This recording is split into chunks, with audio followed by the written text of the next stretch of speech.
여러분들 반갑습니다. 자, 이번에는 판례 공부 5월 1일자를 보도록 할게요. 여러분들하고 이렇게 판례 공부 보는 이유가 지금 세상에 지금 어떻게 돌아가는지 한번 보는 것 뿐입니다. 그래서 여러분들이 그 대법원 사이트에 들어가셔가지고 한번 책을 읽듯이 한번 시간 될 때 한번 읽어보시면 도움이 될 거라고 봅니다. 전체 개요적인 측면에서 한번 볼게요. 자, 회생 절차 이 부분도 좀 많이 등장하죠. 특히 그 여러분들이 처음에 분양을 받아가지고 시행사가 운영사 역할을 하면서 돈을 못 받는 경우가 있죠. 그러면서 이제 회생 절차가 진행되는 경우에 이런 경우 종종 보게 되는데 한번 이 빠른 속도로 한번 읽어 보도록 하겠습니다. 회생 절차의 관리는 회생 절차에 관하여 주장되는 회생 채권의 존재를 인정하지 아니하는 경우에도 회생 채권의 부존재가 객관적으로 그렇죠. 객관적으로 명백한 경우가 아닌 한은 이를 회생 채권자 목록에 기재해야 하는지라고 하는 거죠. 그러니까 이게 회생 채권의 부존재가 그러니까 확실하게 회생 이게 채권자가 아니다라고 하는 것이 객관적으로 명백하지 않다면 아니 나는 채권자예요 이렇다 하면은 기재를 해줘야 된다는 겁니다. 어떻게 보면 맞는 말이죠 여러분들. 그 두 번째 볼게요. 회생 채권자가 회생 절차에 관하여 알지 못하여 회생 계획안 심리를 위한 관계인 집회가 끝날 때까지 채권 신고를 하지 못하고 관리인이 회생 채권의 존재 또는 회생 채권이 주장되는 사실을 알고 있거나 이를 쉽게 알 수 있었음에도 회생 채권자 목록에 기재하지 아니한 경우, 그러니까 이게 알 수 있었거나 또는 좀 저는 채권자예요 하면서 지금 그 뭐 증거를 주고 뭐 이렇게 했는데도 그 기재하지 않은 경우에는 회생 계획의 인가 결정에 따라 회생 채권이 실권되는지 실권되지 않는다라고 하는 겁니다. 이거 관리인 잘못이다라고 하는 겁니다. 자, 넘어가겠습니다. 한번 읽어보시면 되겠고요. 그 다음에 이게 사회행위는 여러분들이 돈 빼돌리는 거 있죠. 요즘 또 이런 것이 또 등장하네요. 돈을 빌려가지고 이제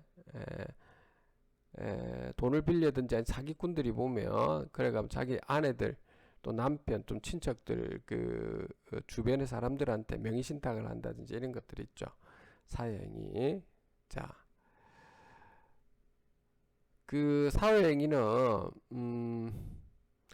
한번 볼게요. 채권자 취소권에 의하여 보호될 수 있는 채권은 원칙적으로 사회행위라고 볼 수 있는 행위가 행하여지기 전에 발생된 것임을 요하지만 사회행위 당시에 이미 채권 성립의 기초가 되는 법률관계가 발생되어 있고 가까운 장래에 그 법률관계에 터잡아서 채권이 성립되리라는 점에 대한 고도의 개연성이 있으며 또 실제로 가까운 장래에 개연성이 현실화되어서 채권이 성립된 경우에는 그 채권도 채권자 취소권의 피보전 채권이 될 수 있다라고 하는 겁니다. 그렇죠? 고도의 개연성이 있어야 된다라고 하는 거죠.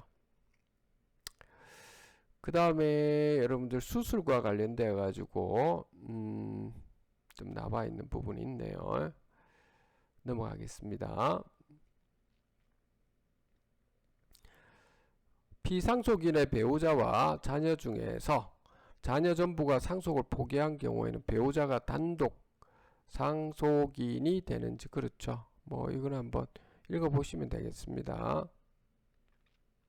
뭐 이유가 뭐 있었겠죠. 그렇죠. 여기 이거 많이 있네요. 한번 필요하신 분들은 읽어보시면 되겠습니다. 이게 또 이혼 이런 부분도 좀 가끔 등장하죠. 혼인이 사실상 파탄되어 가지고 부부가 별거하면서 이게 법정으로 그 혼인 관계에 있는 상황이었습니다. 그러다가 보니까 서로 이혼 소송을 소송까지 갔네요. 협의해서 합의를 도출하지 않고 또는 조정하지 않고 그냥 이혼 소송까지 갔습니다. 소송을 제기한 경우에는 이혼을 명한 판결의 확정 등으로 법률상 혼인 관계가 완전히 해소될 때까지 부부간의 부양 의무는 소멸되지 않는지요? 그렇죠. 부양 의무 이거는 소멸되지는 않는 거죠. 어떻습니까, 여러분? 이게 법률에 근거한다기보다 상식적으로 여러분들 한번 생각해 보세요. 물론 법률에 있는 부분을 여기 참고하시면 되겠습니다. 이런 것들은 제가 넘어가겠다는 말씀입니다. 그 다음에 요거는 또 뭔가요? 특수관계인 이게 이익 제공 행위. 그러니까 여러분들 특수관계인들이 이런 부분을 행사할 수는 안 되죠. 특히 우리 공동주택이라든지 집합 건물에서는 관리업체 임원들 있죠. 임원들이 또 관리단의 관리인이나 관리위원이 되면 안 되죠. 그런데도 아직까지 그런 것들도 있고 또 이해관계가 있는 분들도 좀 많이 있어서 이게 참 문제입니다. 그 다음에 이게 요거는 과징금 부과 처분에 대해서 또 나와 있네요. 요걸 한번 볼까요? 한번 민사소송법 제 267조 제 2항의 규정 취지 이거는 넘어갑시다. 후소가 뒤에 일어난 소가 앞에 일어난 소의 소송물을 전제로 하거나 그 다음 성결적 법률 관계에 해당하는 경우에는 전소와 같은 소로 보아서 판결을 구할 수 없는지 여부. 그쵸? 그 앞뒤가 좀 같은데 앞에 거 지금 판단을 내렸다면은 이거는 할 수는 없는 거죠. 제소의 이익이 다른 경우 같은 소라 할 수 있는지 여부. 그렇지는 않다라고 해놨죠. 그러니까 이게 너무 어렵게 적어놓은 것 같은데 다시 말해서 앞에 있는 소송물하고 뒤에 있는 소송물은 좀 달라야 되는데 완전히 똑같다면은 그러면 처음부터 지금 1심에서 2심, 2심에서 대법원까지 그냥 항소를 하면 될 사항을 갖다가 왜 이걸 안 하고 그냥 이렇게 또 똑같은 소송을 또 하냐는 겁니다.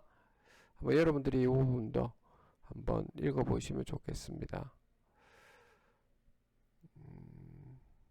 사립 유치원에 대해서도 회계 처리 준수할 의무. 요거는 어떻습니까? 당연히 해야 되는 거 아닌가요? 우리 집합 건물도 이렇게 지금 다 하고 있죠, 여러분들. 그래서 이게 당연히 해야 될 상황인데 해야 되느냐 말아야 되냐 하는 게 참 이게 좀 서글프죠. 그걸 또 대법원까지 갔다 하는 게 참 안타깝네요. 형사사건인데 변역법 위반인데요. 웬만하면 있죠. 웬만하면 요 부분도 좀 신체가 튼튼한 경우에는 반드시 이게 여러분들 자녀분들이나 또 여러분들 중에서 혹시라도 젊은이들 중에서 이게 변역 신체 검사 잘 받아가지고 군대를 가길 바랍니다. 이걸 또 꼼수를 쓴다든지 이런 부분이 좀 문제가 있죠. 나중에라도 그 부분에 대해서 또 여호와 증인 또 나오고 이러네요. 여호와 증인 종교적인 부분은 제가 생략하겠습니다. 그 다음에 업무방해에서 이거는 늘 나오는 거죠. 대법원 판례에서는. 자, 그 다음 업무의 개시나 수행 과정의 실체상 또는 절차상의 하자가 있더라도 있죠. 그 정도가 반사회성을 띠는 때까지 이르지 아니한 경우에는 업무방해죄의 보호 대상이 되기는 하죠. 반사회성이다. 그런데 여기는 뭐냐면 보니까 반사회성이냐 아니냐 한번 봅시다. 의료인이나 의료법인이 아닌 자가 의료기관을 개설해서 운영하는 행위가 업무방해죄 보호 대상 됩니까 안 됩니까? 안 되는 거 아닙니까? 그래서 안 된다고 해놨네. 이게 무자격자가 업무방해를 막 이야기하고 이런 것 자체가 참 황당하지 않나요?